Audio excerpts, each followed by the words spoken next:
తల్లిదండ్రులారా, ఒకసారి ఆలోచించండి. ప్రభుత్వం తల్లికి వందనం పేరుతో 15,000 రూపాయలు ఇవ్వడం ప్రారంభించగానే మీరు సంతోషంతో పిల్లల్ని కాన్వెంట్లకు, ప్రైవేట్ కార్పొరేట్ విద్యా సంస్థలకు పంపుతారు.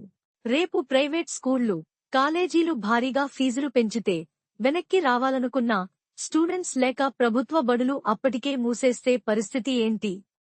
కాబట్టి మీ పిల్లలను ప్రభుత్వ పాఠశాలల్లో చేర్పించండి. మీ డబ్బు ఆదా అవుతుంది. ప్రభుత్వ విద్యా వ్యవస్థ బతుకుతుంది. తల్లికి వందనం 15,000 రూపాయలు. ఉచిత నోట్ బుక్స్ 2,000 రూపాయలు. ఉచిత పాఠ్యపుస్తకాలు 2,000 రూపాయలు. యూనిఫారం 2,000 రూపాయలు. వైద్య పరీక్షలు 2,000 రూపాయలు. మధ్యాహ్న భోజనం 20,000 రూపాయలు. ఇతర సదుపాయాలు 8,000 రూపాయలు. మొత్తం 50,000 వరకు విలువైన వస్తువులు ప్రభుత్వ పాఠశాల విద్యార్థికి అందిస్తోంది ప్రభుత్వం అందిస్తున్న ప్రోత్సాహకాలు. తల్లికి వందనం 15,000 రూపాయలు. ఉచిత నోట్ బుక్స్ 2,000 రూపాయలు. ఉచిత పాఠ్యపుస్తకాలు 2,000 రూపాయలు. యూనిఫారం 2,000 రూపాయలు.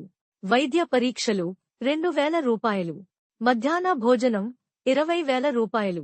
ఇతర సదుపాయాలు 8,000 రూపాయలు. మొత్తం 50,000 వరకు విలువైనవి ప్రభుత్వ పాఠశాలల్లో చదివే ప్రతి విద్యార్థికి అందిస్తోంది.